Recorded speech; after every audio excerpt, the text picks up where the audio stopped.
Hola, hola. Muy buenos días a todas y todos. ¿Cómo se encuentran el día de hoy? ¿Están todos bien? Hola Macarena, hola Lins Javiera, Pascal, Sofía, Javiera, Sebastián, Denise. Hola, hola a todos. ¿Se escucha bien? ¿No hay problema de audio? ¡Ay, qué bueno! Muchas gracias por responder todas las consultas que les realicé. Bien, hoy día, chicas y chicos, vamos a comenzar y vamos a avanzar con la atención del puerperio fisiológico. Sé que la semana pasada, ¿cierto? Vieron algo también con Irma en relación a lo mismo. Este es como un complemento y se hace, ¿cierto? De esta forma, porque muchas veces el puerperio, ¿cierto? La etapa del puerperio, a veces nosotras mismas, ¿cierto? Tendemos a darle menos importancia o menos preponderancia, ¿cierto? A lo que esto tiene. Y por eso, como es una función absolutamente matronil, ¿cierto? Principalmente, salvo en el caso de la puérpera cesárea, ¿cierto? Que tiene también un componente o un apoyo del médico. Es importante que nosotros podamos ver y repasar los tópicos, ¿cierto?, en los que nos vamos a enfocar. Y también, ¿cierto? Para finalizar, vamos a conversar sobre el manejo actual, ¿cierto? De la puérpera en contingencia COVID, en relación a la norma que se estableció este año a contar de junio de este año. Entonces, de esa forma vamos a desarrollar los contenidos del día de hoy. Vamos a ver, ¿cierto?, lo que es el puerperio.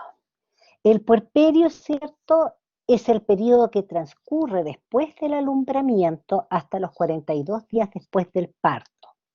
Y esto es independiente del tipo de parto o la vía del parto o de la edad gestacional que se haya producido este, ¿ya? Por lo tanto, ¿cierto?, tiene relación con todo el periodo que significa de remisión, como dice ahí, de los cambios fisiológicos y funcionales, gestacionales, excepto las mamas, ¿cierto? Porque sabemos que las mamas van a estar en su pleno desarrollo y por lo tanto estas no van a involucionar, ¿cierto? Si es que esta mujer está amamantando. Tenemos tres grandes separaciones, ¿cierto? O clasificaciones en relación al puerperio. El puerperio inmediato, que lo consideramos las primeras 24 horas después del parto, el puerperio mediato, que va del segundo al séptimo día, ¿cierto? Y el puerperio tardío, que es el que se considera entre el octavo y el día 42. Importante, ¿cierto?, para nosotros, porque vamos a realizar el manejo del puerperio inmediato, ¿cierto? Inmediatamente después del parto, como lo dice la palabra, vamos a tener que controlar en algunos días, ¿cierto? Antes del periodo de alta, en el puerperio inmediato, y posteriormente vamos a hacer el último control como matrones, ¿cierto? En lo que es atención primaria, en el puerperio tardío, donde damos de alta, ¿cierto? A esta puérpera y también nosotros damos el alta del recién nacido. Nosotros nos vamos a abocar solamente a lo que tiene relación, ¿cierto?, con la madre y no vamos a ver lo que tiene relación con el recién nacido. Vamos a ver que el puerperio inmediato, el objetivo, ¿cierto?, es que está destinado a lograr la hemostasis uterina, ¿ya?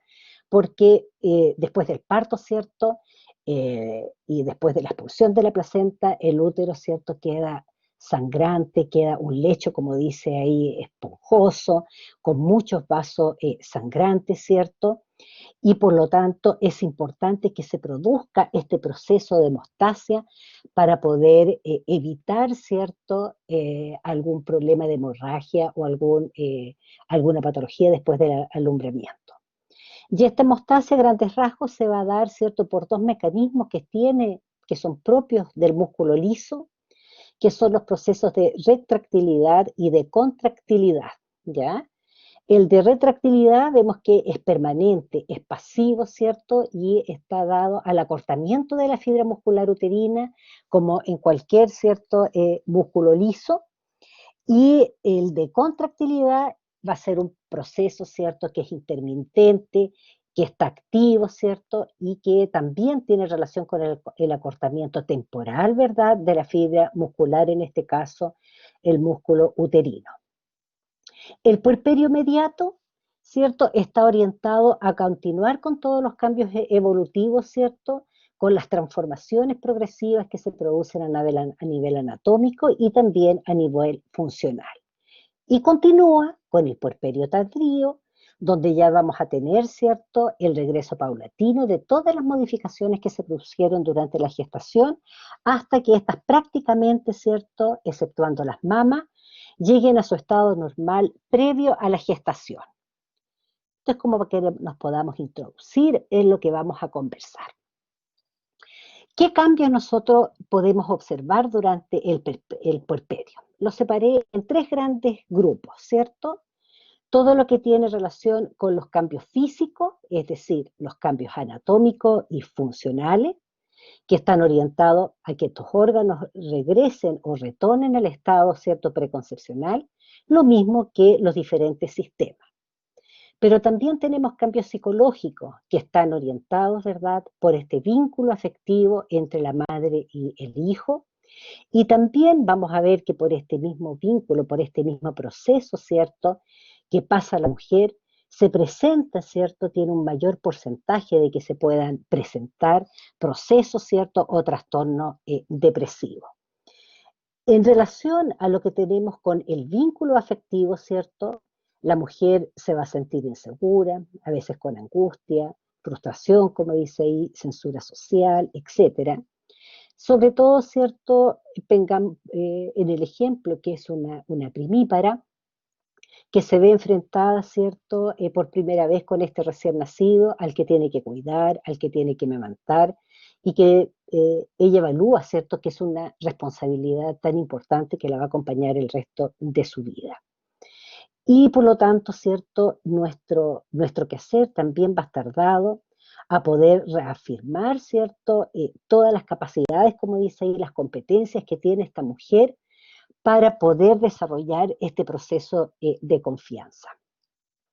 Y en los cambios sociales es importante porque en esta mujer se va a asociar un nuevo rol, ¿cierto? El rol de madre, en el caso de la primípara, ¿cierto?, que antes no lo tenía.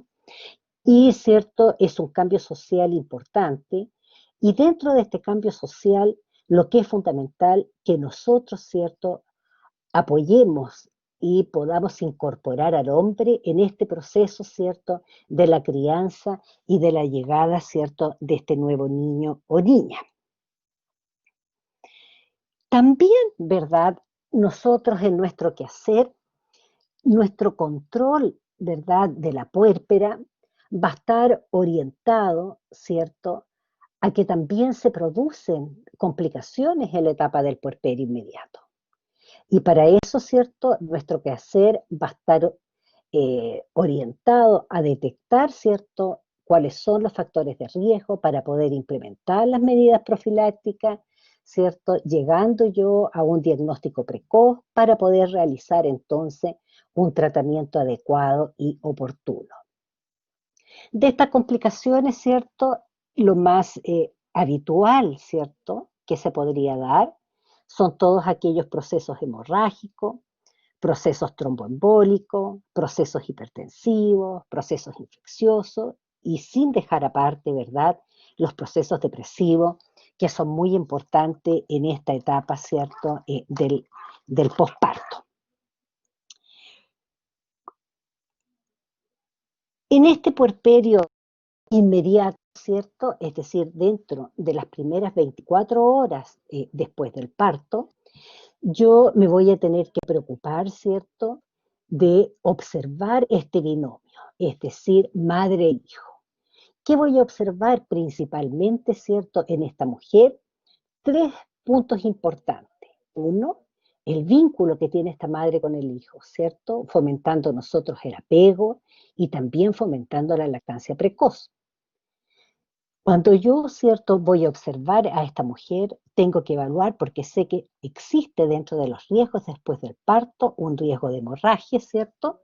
Y por lo tanto, dentro de las primeras 2 horas, yo me voy a abocar principalmente a poder evaluar la retracción uterina, ¿cierto? Es decir, que no haya una atonía uterina, que no hayan quedado restos ovulares, ¿cierto? O placentarios, que no permitan una buena retracción del útero y que por lo tanto aumente la cantidad del sangramiento, que hubieran desgarros, ¿cierto? A nivel vaginal o también, ¿cierto? A nivel cervical, que pudiera estar como componente de un proceso hemorrágico.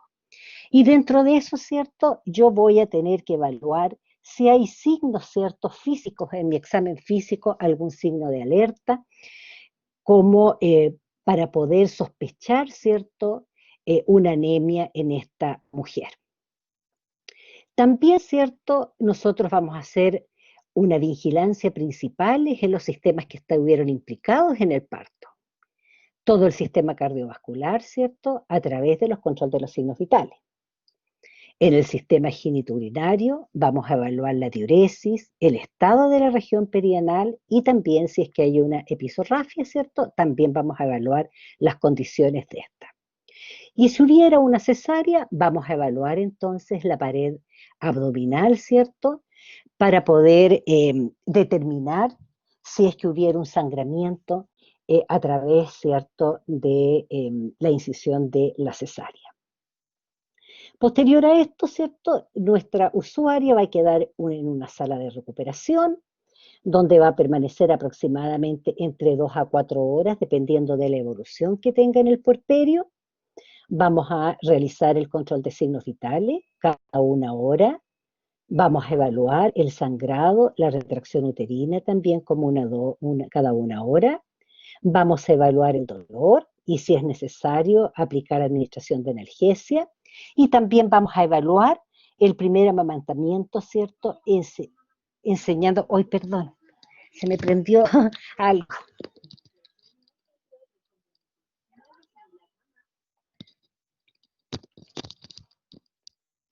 Disculpen. Ya, de nuevo. Entonces, ¿cierto? Vamos a evaluar el dolor y administrar cierta analgesia si es necesario. Y quedamos que vamos a vigilar el primer amamantamiento, enseñando o reforzando, ¿cierto? Técnicas de lactancia, ¿cierto? Que también están orientados a poder, con una buena técnica, ¿cierto? Yo voy a poder prevenir grietas del pezón, por ejemplo, y entonces voy a evaluar el buen acople a través de una buena técnica, ¿cierto?, de lactancia en este recién nacido. Ahora, ¿cómo voy a evaluar yo el estado general de mi usuaria en el puerperio? Como primer punto, yo siempre, ¿cierto?, registro el presentarse. Cualquier actividad que nosotros realicemos con una usuaria, que en este caso nosotros, ¿cierto?, a lo mejor no la vamos a conocer, en la sala de recuperación, nos tenemos que presentar, ¿cierto? Con nuestro nombre, con nuestra profesión, e identificarnos que somos la persona, ¿cierto?, que le va a realizar su atención.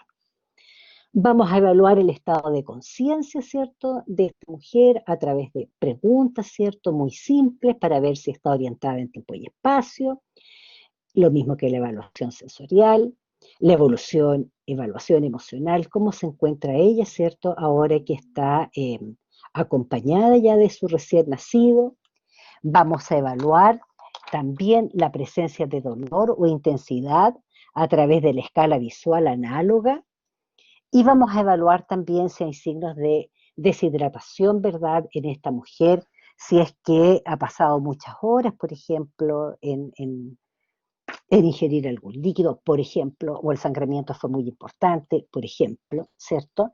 Entonces vamos a evaluar si hay signos o no de deshidratación. Posteriormente, ¿cierto? Nosotros si tenemos una paciente que tiene una vía venosa periférica, también la vamos a tener que controlar. Vamos a controlar, ¿cierto?, el sitio de punción, ¿ya? Si hay signos de flebitis, si hay una extravasación, ¿cierto? Y vamos a evaluar la necesidad de reinstalación, si es que, ¿cierto?, la vía no estuviera adecuada, si se hubiera una extravasación, por ejemplo, tenemos que evaluar entonces si se necesita una nueva instalación. La perfusión, ¿cierto?, la vamos a evaluar en el suero de mantención, si hay un medicamento que esté pasando por este suero, vamos a evaluar que la bomba de difusión continua esté cargada, ¿cierto? Y todos los parámetros sean los correctos. Y por último, nunca olvidar la rotulación, ¿ya? De la vía venosa periférica, con fecha y hora de instalación, calibre de teflón, responsable, ¿cierto? De haber puesto la vía, la bajada de suero, que esté con fecha, la solución a perfundir con nombre, fecha, hora de preparación y responsable. Siempre que nosotros recibamos una paciente, ¿cierto? Ya sea en recuperación o bien que haya sido trasladada con este suero, tenemos nosotros que seguir estos tres pasos para poder evaluar entonces esta vía venosa periférica. Entonces, evalué mi vía venosa periférica y voy a realizar el control de los signos vitales. Nosotros sabemos, ¿verdad?, que después del parto la mujer queda agotada, queda cansada muchas veces y por lo tanto, ¿cierto?, pueden haber algún cambio en los signos vitales de la mujer. Importante, ¿cierto?, que en esta puérpera reciente, ¿cierto?, inmediata, la presión arterial no pase valores de los 140-90, que la frecuencia respiratoria no pase entre 15 a 18, ¿cierto?, por minuto, lo mismo que el pulso, ¿cierto?, que no sea más de 60 a 70 latidos por minuto, ¿cierto?, para poder descartar cualquier complicación. Y la temperatura axilar, que también, ¿cierto?, puede estar un poquito elevada, que no pase sobre los 37 grados y la vamos a ir controlando entonces cada una hora. Posteriormente a esto, importante también poder evaluar, ¿cierto?, las mamas, el cuidado de las mamas. Primero, aunque parezca obvio, ¿cierto?, vamos a evaluar la presencia de las mamas, si hay una mama o bien están las dos mamas. Evaluar el pezón.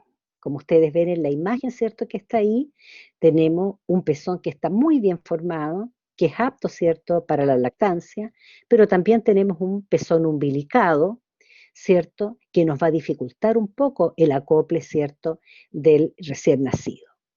Vamos a evaluar si hay alguna una presencia de un bulto, de un eritema, si hay calor local, si hay presencia de calostro o no, y continuamos entonces con el acople y fomentar, ¿cierto?, el inicio de la lactancia materna. Después que yo evalúo las mamas, también tengo que evaluar, ¿cierto?, la involución uterina, ¿cierto?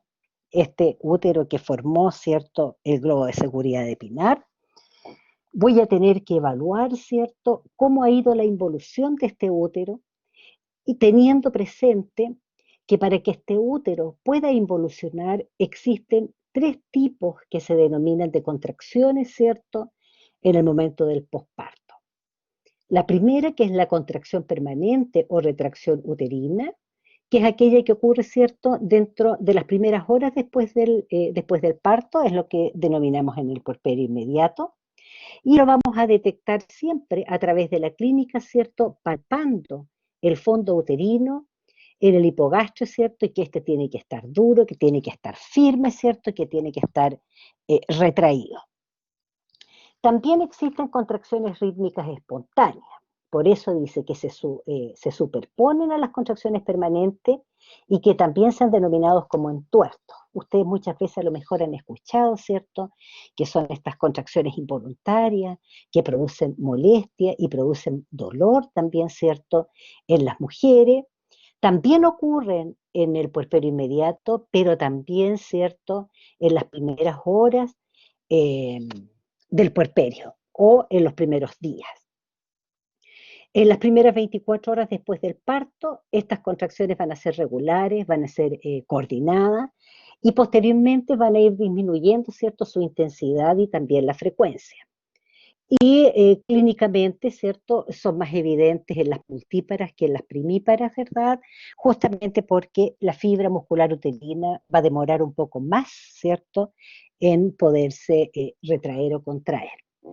Y también tenemos contracciones inducidas, ¿ya? Y estas contracciones inducidas están dadas, ¿cierto?, por el amamantamiento, que se van a producir durante la succión, ¿cierto?, del niño, en respuesta, ¿cierto?, a este eje hipotálamo, samama, hipotálamo, hipófisis, ¿cierto?, porque se va a liberar oxitocina, Y estas contracciones van a ocurrir entonces durante todo el puerperio y mientras persista la lactancia. Por eso la mujer, ¿cierto?, pone el niño al pecho, se inducen estas contracciones, por lo tanto, el útero tiende a contraerse, a retraerse mucho más también, ¿cierto? Y también entonces ayuda a la eliminación de los lóqueos. Aquí tenemos, ¿cierto?, una imagen, cómo vamos a evaluar nosotros la involución uterina. Vimos que se va a producir por este mecanismo, ¿cierto?, que son los mecanismos homostáticos del útero a través de los procesos de retractilidad y de contractilidad. Y vamos a evaluarlo nosotros a través, ¿cierto?, clínicamente, de esta presencia y la persistencia del globo de seguridad de Pinar. Vamos a ver que en el posalumbramiento el fondo uterino va a estar a nivel umbilical. Posteriormente, ¿cierto?, vamos a evaluar la altura y el útero, ¿cierto?, con esta vejiga que va a estar sin orina, ¿cierto?, va a estar vacía, y vamos a tener nosotros como referente que este útero va a descender aproximadamente entre 1 o 2 centímetros por día y que ya alrededor del día 10 después del parto se va a encontrar a nivel infrapúbico. Por eso muchas veces cuando nosotros, ¿cierto?, damos de alta una puérpera de 10, 9 días, no palpamos el útero ya suprapúbico, ¿cierto? Porque por la condición anatómica este útero ya debiera estar infrapúbico. Cuando nosotros determinamos que este útero está subinvolucionado, ¿cierto?, podemos ayudarlo con masajes suaves, ¿cierto?, en el fondo uterino para ayudar a la retracción. Y también, ¿cierto?, si fuera necesario, debiera, ¿cierto?, también administrar algún uterotónico para ayudar entonces a su retracción. Cuando yo entonces evalúo la retracción uterina, ¿cierto?, en las primeras horas, voy a tener que evaluar, ¿cierto?, las pérdidas hemáticas que se van a producir. Y estas pérdidas hemáticas están directamente asociadas, ¿cierto?, con la presencia de este globo de seguridad de Pinar, ¿cierto?, y la involución uterina que se está produciendo. Se evalúa, se calcula, ¿cierto?, que las pérdidas uterinas o hemáticas no debieran ser más allá de 400 cc en 24 horas. Como vimos anteriormente, vamos a vigilar también otros sitios de pérdida de la continuidad de la región genital o perianal, vigilar los signos sistémicos y de la piel, si hay taquicardia, hipotensión, palidez de la piel, ¿cierto?, o bien de las mucosas, y vamos a realizar un control precoz de síntomas. Lo mismo, si es necesario administrar uterotónico, si es necesario una transfusión sanguínea, si quedaron restos ovulares, por ejemplo, o placentarios, a lo mejor es necesario un legrado instrumental, es decir, va a depender de la causa que se produzca, ¿cierto?, el manejo que se va a realizar.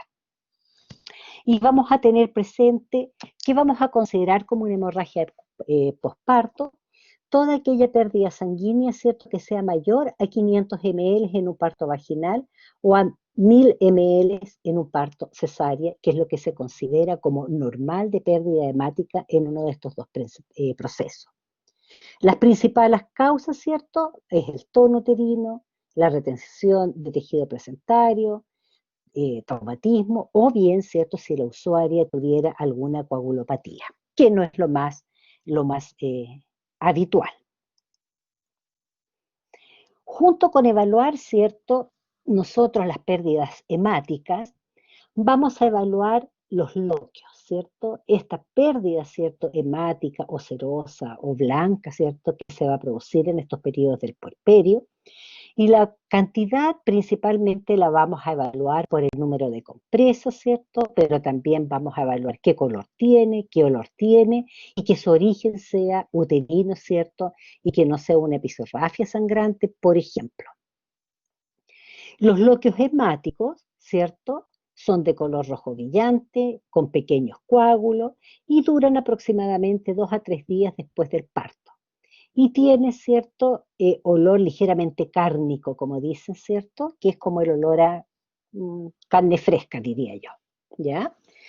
Posteriormente, aproximadamente después del cuarto al sexto día, ¿cierto? Se eliminan lo que son los loquios serosos, que ya es de un color parduzco, pardo rosado, no tiene coágulos, ¿cierto? Y es inoloro.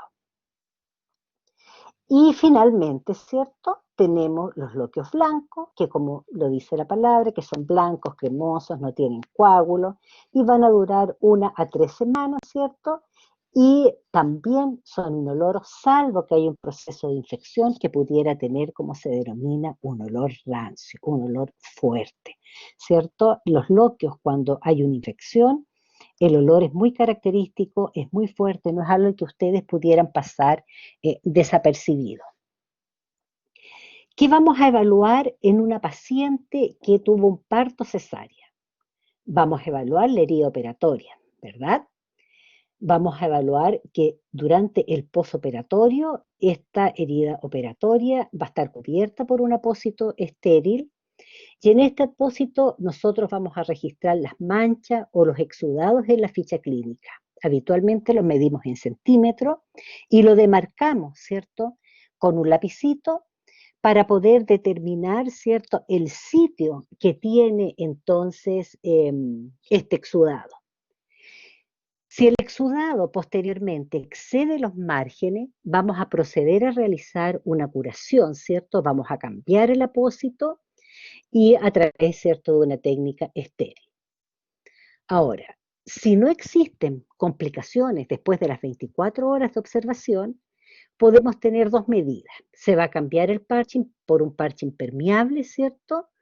Que puede permanecer in situ hasta la extracción de los puntos, o bien, ¿cierto? La herida se puede dejar descubierta, pero sí con manejo y con medidas precautorias y educación entonces a la mujer.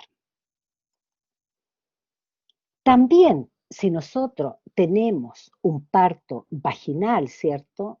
Con una presencia de una episorrafia, profe, ¿qué pasa si se abre a los días? Ojalá no pasara eso, Macarena, ¿ya? Porque es una complicación postoperatoria importante. Muchas veces, a lo mejor si hay una dehiscencia de un punto, no es necesario afrontarlos nuevamente, ¿ya? La herida operatoria no quedaría muy bonita, digamos, pero no es necesario. Pero si la dehiscencia fuera mayor, hay que volver a resuturar, ¿ya? Y ver la causa de por qué, ¿cierto? O el punto quedó mal puesto, o hay un exudado, ¿cierto? Que se está eliminando. Entonces hay que evaluar la causa, ¿cierto? Y ahí poder evaluar el manejo. ¿Te quedó claro ahí, Macarena? Sí. Entonces, vamos a evaluar en cada control los genitales externos, vamos a evaluar la episorrafia. Si no hay una episorrafia, ¿cierto? Y hay puntos por un desgarro, vamos a evaluar, ¿cierto? La sutura del desgarro. Vamos a tener que evaluar, ¿cierto? El dolor, la intensidad del dolor, la ubicación del dolor, si hay un aumento del volumen, ¿cierto? En la episorrafia, si hay cambios de coloración, si hay calor local, si hay un exudado anormal, ¿cierto? A través de la episorrafia, porque también se pueden producir complicaciones a este nivel. Se pueden producir ciertos hematomas vulvares y dehiscencia también de la episorrafia y también que puede llevar entonces a un proceso de infección. ¿Qué medidas podemos adoptar nosotros dentro de las primeras 24 horas? Analgésico, frío local, si es necesario, ¿cierto? Por una dehiscencia importante, resuturar bajo anestesia, además, ¿cierto? Asociarlo a un tratamiento antibiótico, si es necesario volver a resuturar y con una evacuación quirúrgica, etcétera, etcétera. Va a depender entonces del caso y de la causa. Importante para prevenir todo esto es la higiene perineal. ¿Ya? Esta higiene perineal, ¿cierto? Se va a realizar 3 veces al día con un antiséptico. Le vamos a pedir que ella evite o que no realice, ¿cierto?, las duchas vaginales y registre también el uso de bidet, porque todavía existen en algunas casas más antiguas, ¿cierto?, el bidet. Y vamos a mantener entonces esa zona de la episorrafia siempre seca y cubierta, ¿cierto?, con un apósito estéril, porque estamos pensando, ¿verdad?, que además está eliminando loquios. Voy a evaluar también el dolor. Importante, ¿cierto? ¿Cómo voy a manejar el dolor? Lo voy a evaluar a través de la escala visual análoga, ¿cierto? Consultándole a la usuaria la intensidad del dolor percibido por ella, ¿cierto? En esta escala que va del 0 al 10. Y lo voy a evaluar en cada control, en los genitales externos, en la episorrafia, en la sutura de los desgarros. Ahora, también es importante que hay a nivel local, ¿cierto?, un dolor que es esperable, que va a estar en la zona, ¿cierto?, de la episorrafia o bien en la zona de la herida operatoria. Y también podemos tener dolores que van a estar asociados a la retracción uterina, que es lo que se denomina los entuertos. Y para eso, ¿cierto?, va a ser importante poder evaluar la intensidad del dolor, la ubicación del dolor. Y junto con esto, poder evaluar si hay un aumento del volumen, si hay un cambio de caloración, si hay calor local, si hay un exudado normal, etcétera. Pensando siempre en las complicaciones que pueden haber, ¿cierto?, en el posparto, como los hematomas, las dehiscencias, infección, etcétera. ¿Qué medidas podemos adoptar nosotros? La aplicación de frío local en esta región perianal durante las primeras 24 horas, en un parto vaginal, si es necesario, algún AINES endovenoso en las primeras 24 horas, ¿cierto? Posteriormente se puede pasar a vía oral. Y si es muy importante y muy intenso, incluso se puede llegar hasta la utilización del tramadol, ¿cierto? Como SOS. Vamos en un parto cesárea, ¿cierto? A través de la bomba de difusión continua. Vamos a ver que tenga AINES o que tenga un tramador las primeras 12 horas, ¿cierto? Y posteriormente podemos sustituirlo ya por un AINES endovenoso una vez que se retire la bomba de difusión continua.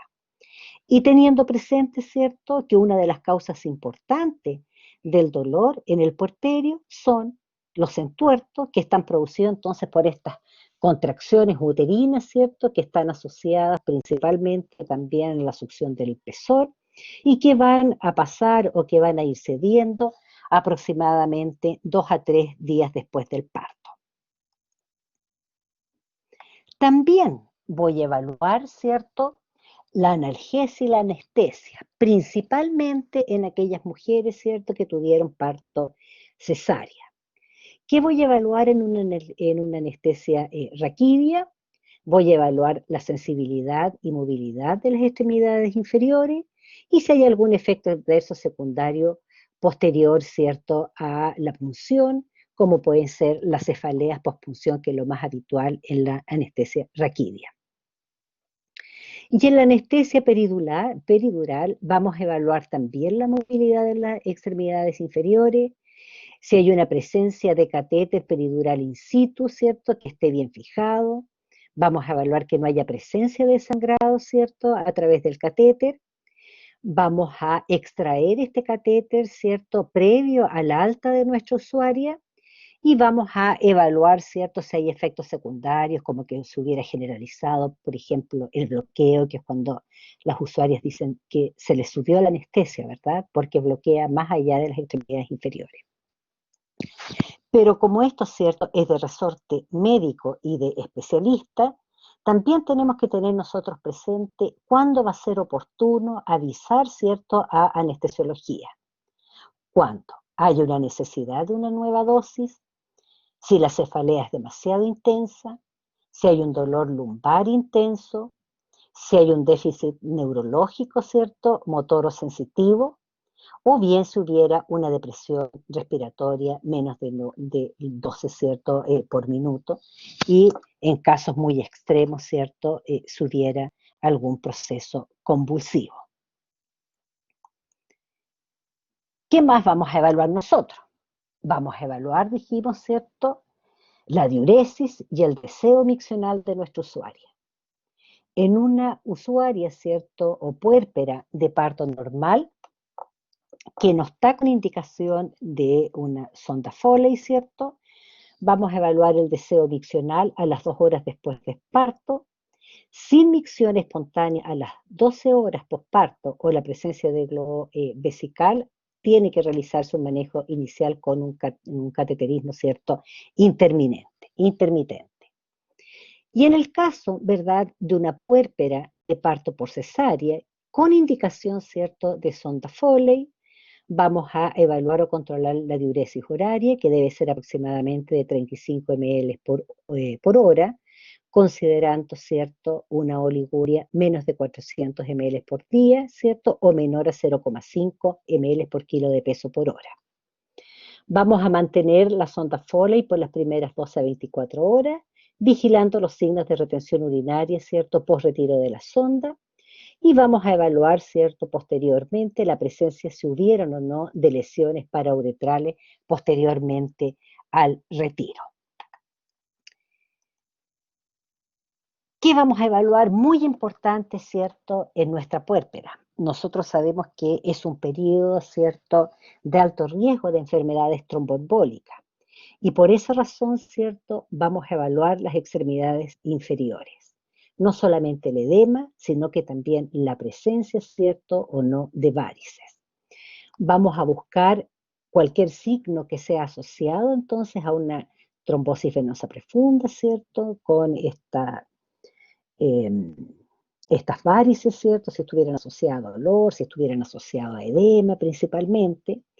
Le vamos a permitir, ¿cierto?, que haya una deambulación precoz, que movilice las piernas, ¿cierto?, porque también esto puede estar en relación al estado general de la mujer, si es que puede deambular sola o la primera deambulación se realice acompañada.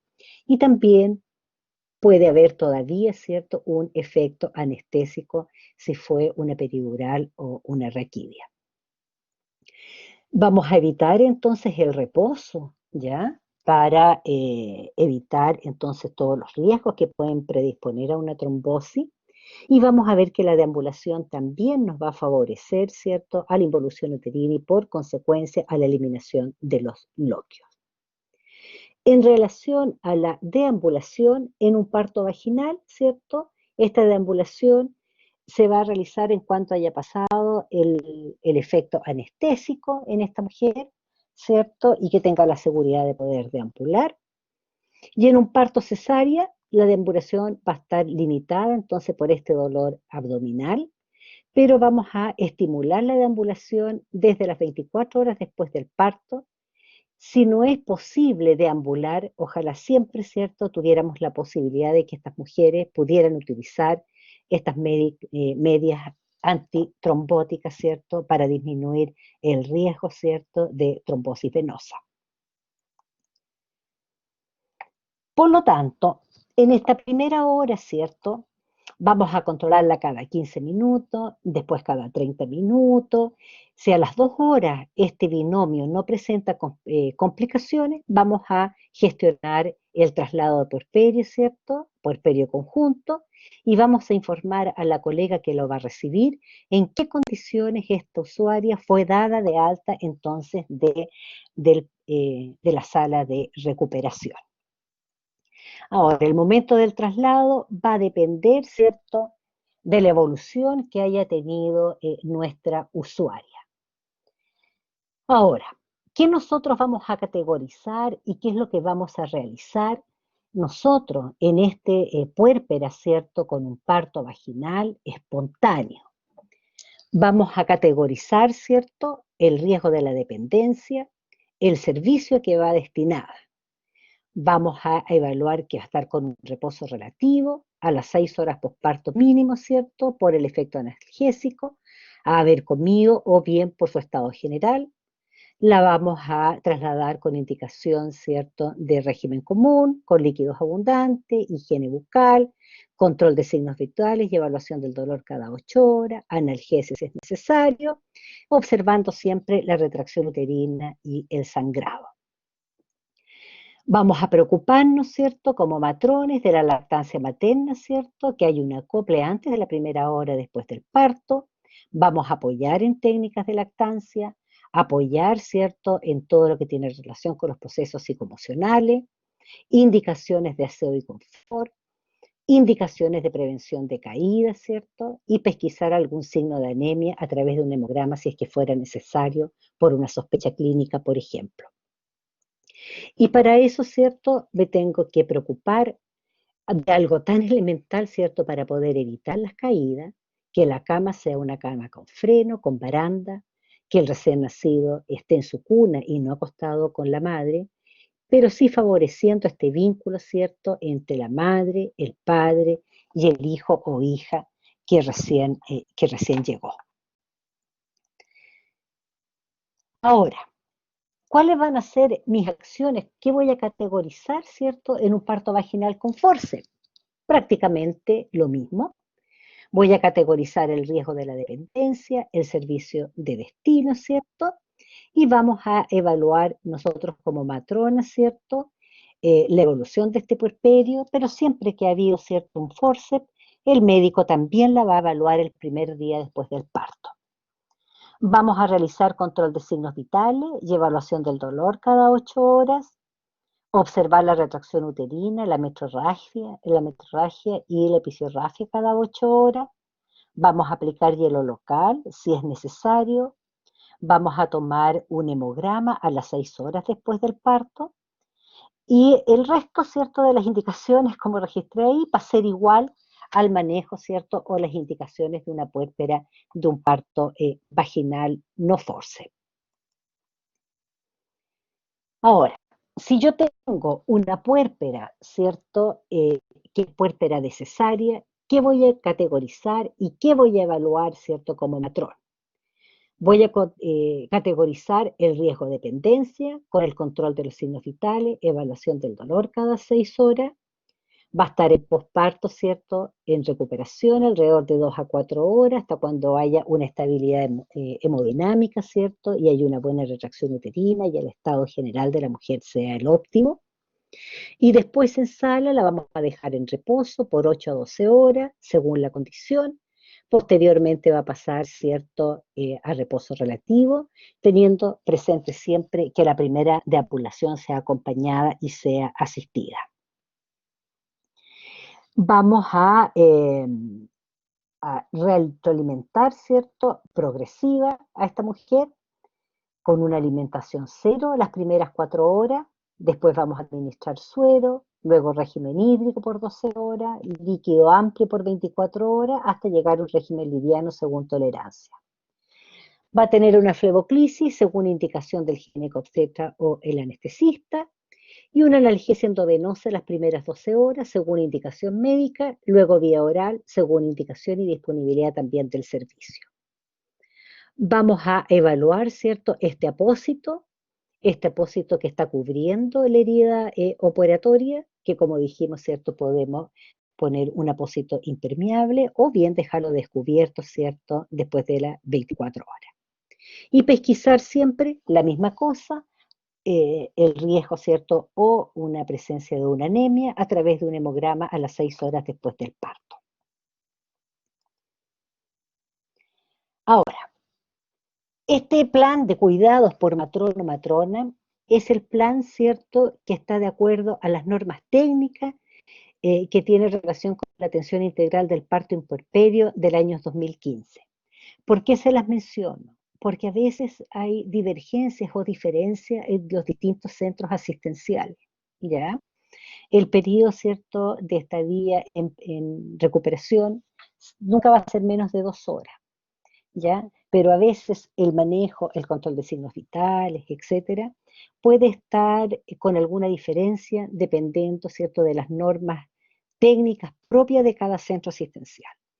Pero este es el plan, ¿cierto?, que nos da a nosotros el MinSal, y bajo este nosotros, ¿cierto?, nos vamos a orientar, ¿ya?, que nos habla sobre el cuidado de la matrona en relación si es un parto vértice espontáneo, si es un parto con forceps, si es una cesárea, con los distintos parámetros, ¿cierto? El régimen, el control de signo vital, la evaluación del dolor. En la evaluación obstétrica tenemos el estado general, las mamas, el abdomen, el útero, la metrorragia y los lósqueos, los genitales, si hay sutura o no, extremidades inferiores, la lactancia, el aseo y control, higiene bucal y manejo de la vía venosa. Y como consideraciones, ¿cierto? Detallan ellos la deambulación asistida, el riesgo de úlceras por presión, evaluación del riesgo de caída, evaluación médica, gestionar interconsultas según corresponda. Cada uno de los parámetros y de los horarios, la verdad es que no los vamos a evaluar aquí. Ustedes tienen esta tablita, ¿cierto? Con la que pueden orientarse en relación, ¿cierto?, a los cuidados, al manejo, a la frecuencia de los controles, dependiendo del tipo de parto que tuvo esta paciente. Ahora, ¿cuándo voy a dar de alta yo a esta puérpera? Voy a tener, ¿cierto?, que tener presente si es una primípara por un parto vaginal, si es una multípara por parto vaginal, o bien si es una puérpera por un parto cesárea. Si es una primípara por parto vaginal o multípara, ¿cierto? El momento del alta es entre los 2 y 3 días después del parto, y el parto cesárea habitualmente, ¿cierto?, permanecen 1 o 2 días más, dependiendo de la evolución del puerperio, y por lo tanto va a ser 3 a 4 días después del parto.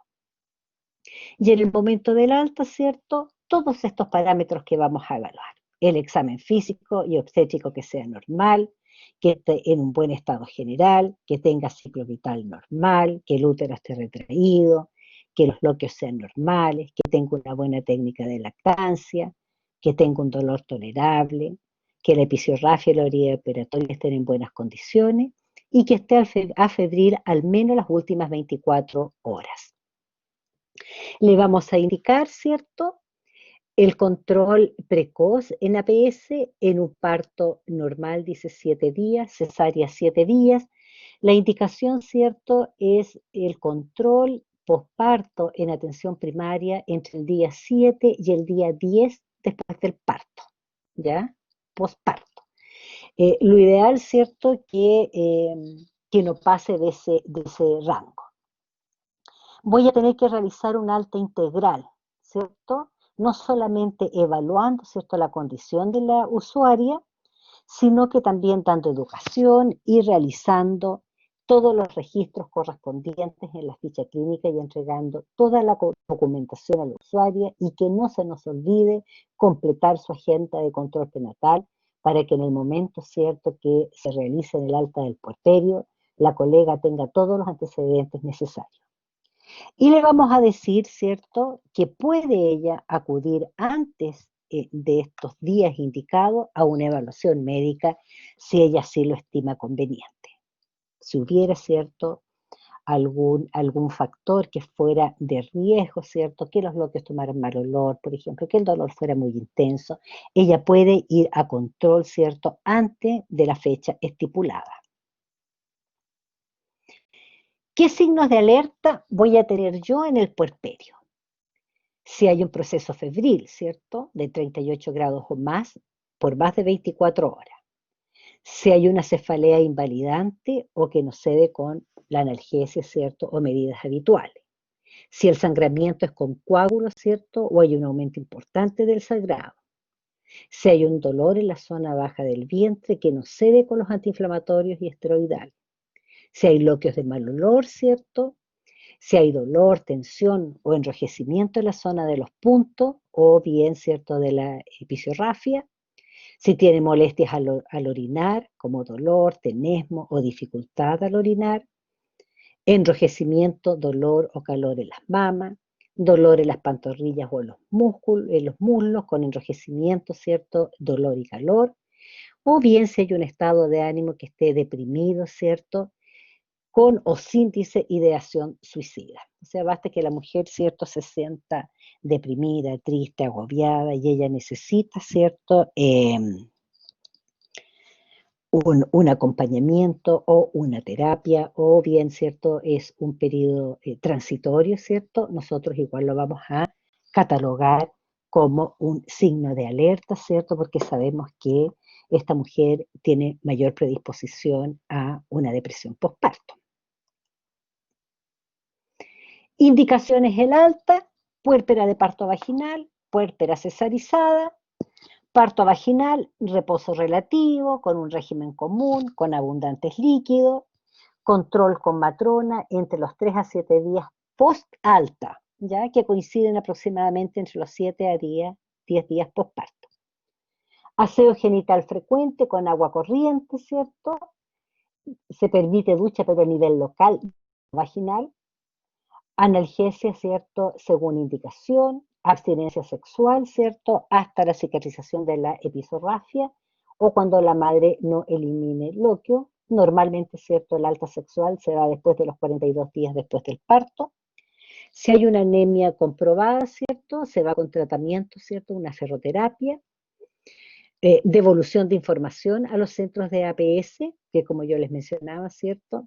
Completar absolutamente la agenda de control de la mujer, detallar en la epicrisis, ¿cierto? Si es que existía algún factor de riesgo. Vamos a educar, ¿cierto? En consultas de urgencia, cuándo ella debiera consultar en urgencia. Vamos a educar sobre lactancia materna exclusiva, técnicas o extracción de leche materna, ¿cierto? En el caso que el recién nacido estuviera con alimentación suplementaria. En el caso de una puérpera cesarizada, hay algunas cosas diferentes, el resto, ¿cierto?, se mantiene de la misma forma. Reposo relativo, un régimen liviano de acuerdo a la tolerancia, lo mismo control con matrón en APS, ¿cierto?, a los 7 días, el aseo genital frecuente, con agua corriente, analgesia si fuera necesario, abstinencia sexual, ¿cierto?, hasta la alta del puerperio. Si hubiera una anemia comprobada, un tratamiento, ¿cierto?, una ferroterapia. Lo mismo completar todos los antecedentes, ¿cierto?, en la agenda de control de la mujer, en la epicrisis y en la educación, ¿cierto?, consultar a la urgencia OS, SOS, en la educación de lactancia materna, técnicas de lactancia, ¿verdad? Lo que nosotros consideráramos pertinente en el momento del alta. Si nosotros en el momento del alta también encontramos, por ejemplo, que hay un factor psicosocial importante, también la podemos derivar, ¿cierto?, al asistente social o bien antes de que ella tenga su alta del puerperio con la colega. Ahora, ¿qué pasa con el puerperio tardío? ¿Cierto? Este puerperio tardío que dijimos que va entre los 2 a los 7 días. ¿Qué vamos a controlar en este puerperio tardío? Nosotros a esta puérpera, ¿cierto? Lo más probable es que el segundo día todavía la vamos a evaluar nosotros. Y a veces, ¿cierto? Al séptimo día va a ir de alta a atención primaria o bien después va a ir después del día 8. Pero ¿qué vamos a evaluar? Lo mismo, el control de signos vitales y el estado clínico de la puérpera, el examen físico general, evaluación de las mamas, evaluación abdominal, ¿cierto? En las mamas vamos a evaluar el tipo de pezón, la indemnidad del pezón, si hay congestión mamaria, si hay una mastitis, abscesos, etcétera.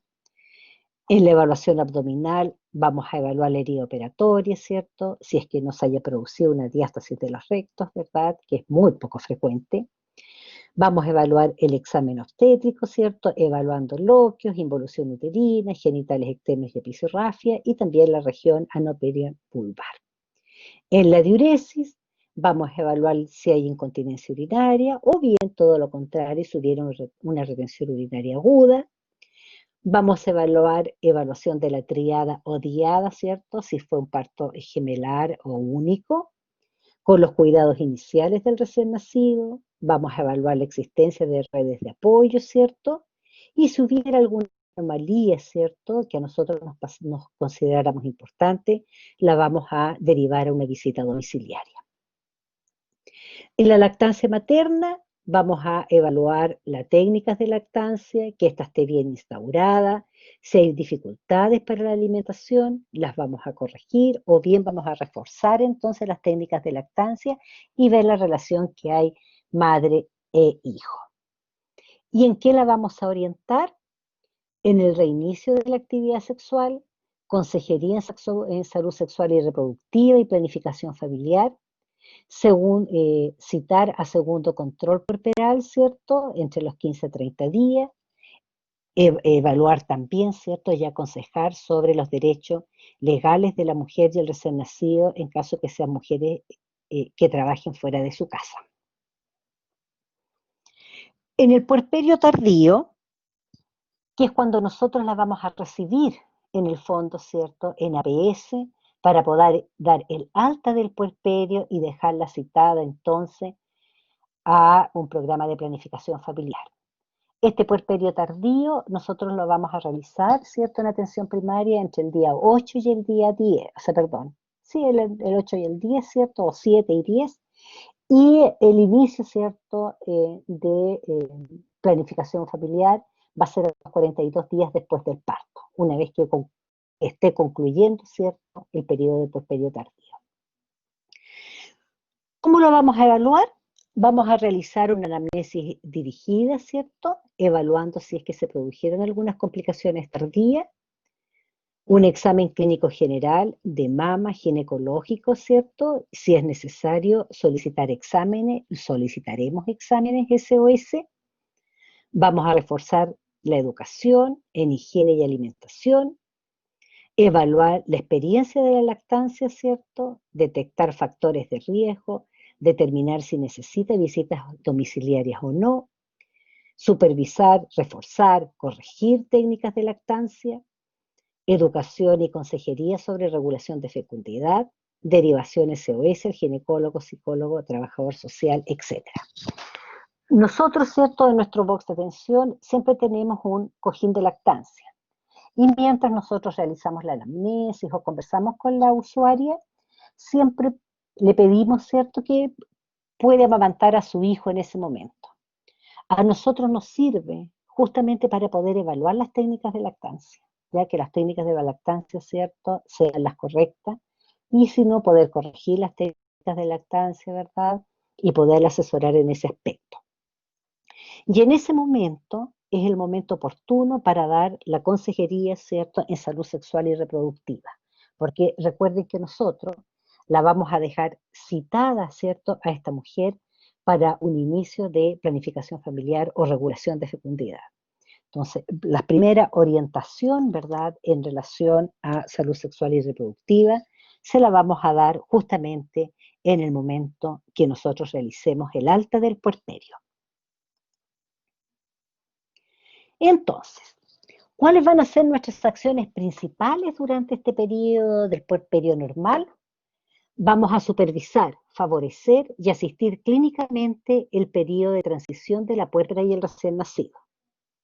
Vamos a favorecer el vínculo entre la madre, padre e hijo. Vamos a favorecer la lactancia materna y exclusiva y la detección y seguimiento de mujeres y sus familias con riesgo psicosocial, ¿ya?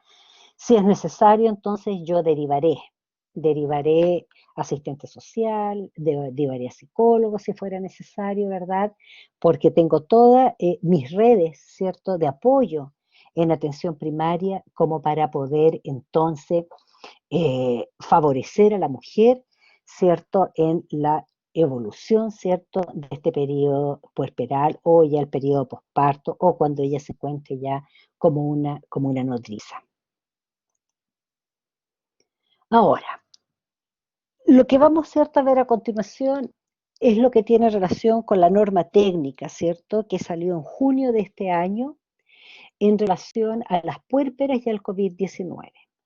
Lo vamos a mencionar porque yo creo que vamos a tener para un tiempo bastante prolongado que seguir con estas mismas medidas, ¿ya? Lo fundamental, ¿cierto?, en esta atención de la recuperación obstétrica de esta puérpera está orientado a valorar en forma permanente el agravamiento de toda la sintomatología respiratoria que se puede asociar entonces al COVID-19 para poder pesquisar oportunamente cualquier complicación. ¿Y qué son las indicaciones que nos da la norma? Porque esto que está registrado aquí es lo que nos da la norma técnica. Dice, realizar el puerperio inmediato en la misma sala o en recuperación obstétrica con medidas de precaución estándar, más precaución de riesgo de contacto respiratorio y gotitas. 2. En caso de que la usuaria permanezca como sospechosa o esté confirmada por COVID-19, mantener las condiciones de aislamiento de contacto y gotitas, extremando la aplicación de las precauciones estándares, incluido durante el traslado a neonatología en caso de amamantamiento y o visita de su recién nacido. 3. En caso de alojamiento conjunto, se deberá resguardar la separación de al menos 1 metro de la cama de la puérpera y de la cuna del recién nacido, así como también las estrictas medidas de control, lavado de manos y uso de mascarilla. Si se realiza alojamiento conjunto, se indicará a la madre restringir el contacto con el recién nacido, solo a los periodos de alimentación al pecho, si esa ha sido su elección de alimentación. Es decir, la mujer, ¿cierto?, retira de la cuna al recién nacido para amamantarlo y posteriormente lo vuelve a dejar en su unidad.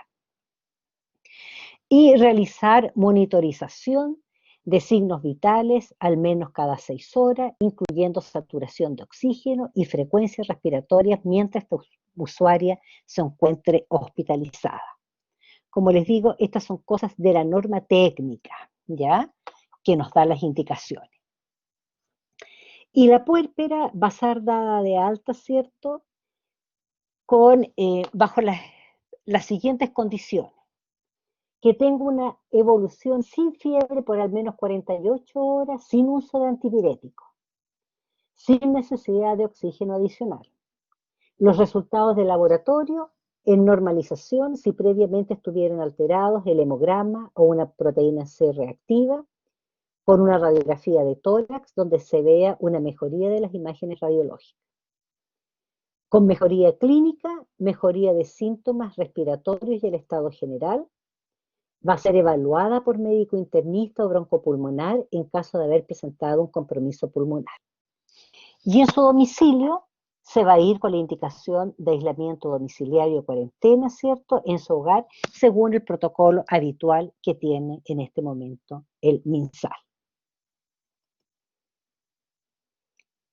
Lo más importante, ¿cierto?, del cambio son las indicaciones del alta, ¿ya? Se va a realizar una derivación coordinada y asistida a atención primaria de salud para el control de la diada madre-hijo, ¿cierto?, recién nacido, COVID-19 positivo, en domicilio a los 7 días del nacimiento.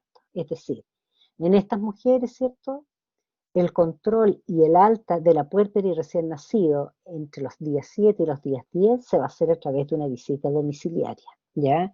No va a ser con la mujer en forma presencial en el CESFAM.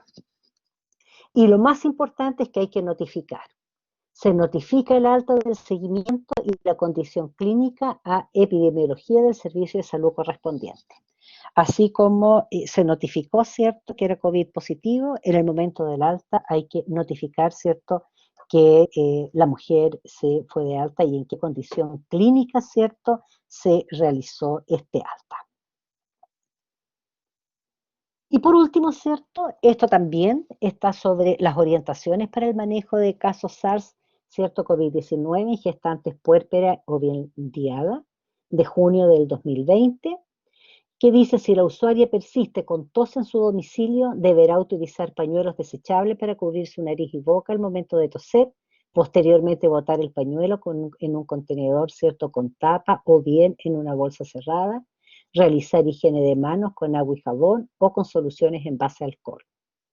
Si la usuaria está en contacto con otras personas en su domicilio a menos de 1 metro de distancia, por ejemplo, compartiendo habitación, deberá usar una mascarilla de uso individual hasta la resolución de los síntomas y adicionalmente sus contactos domiciliarios también usarán este tipo de mascarilla mientras se mantenga el contacto. Estas mascarillas son de uso individual y no pueden ser compartidas ni reutilizadas. Y en el caso que la mujer, ¿cierto?, no haya sido vacunada, promover la vacuna contra la influenza para ella y su grupo familiar. Lo que a estas alturas del año, ¿cierto?, ya en el mes prácticamente de diciembre, ya no corre, ¿cierto?, porque todas nuestras embarazadas han sido vacunadas, ¿cierto?, en el ingreso a control prenatal en los distintos CESFAM. Lo ideal, ¿cierto?, es que el grupo familiar también tenga un efecto capullo, que se dice, ¿cierto?, y que todos en este proceso hayan sido vacunados contra la influenza. Bien, chicos, eso era lo que les tenía yo preparado para el día de hoy, que era como un complemento de lo que habían visto la semana pasada. Incorporé lo que dice la norma técnica, ¿cierto?, en relación al COVID, porque pienso que nos vamos a ver enfrentados a esta situación el próximo año igual, ¿cierto? Con los mismos cuidados y manejos. Y por lo tanto es importante que ustedes conozcan cómo se está manejando en este momento a través, ¿cierto? O por medio de este protocolo. Eh, no sé si hay alguna duda, alguna consulta,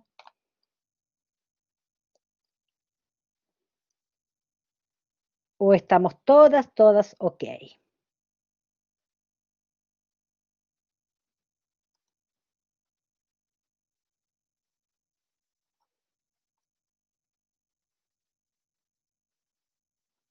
¿Alguna duda, chicas? ¿Quedó todo claro? Me alegro que haya quedado todo claro entonces. Espérense, aquí me quedó un problemita. Muy bien. Entonces, si quedó todo claro, nos quedamos hasta aquí. Mañana entonces nos juntamos para a las 3:30, ¿cierto? Para poder realizar la última clase que nos va quedando. Así que si estamos ok, eso sería todo. Bye, profe Bene. ¿Le puedo decir a la profe Esther que suba las clases que les debe, por favor? Ya, yo le voy a decir a la Esther. Le voy a mandar un mensajito para que les pueda subir sus clases. ¿Ya? Así que no es problema. Se los mando inmediatamente antes que a mí también se me vaya a olvidar. Entonces, bien, chicas.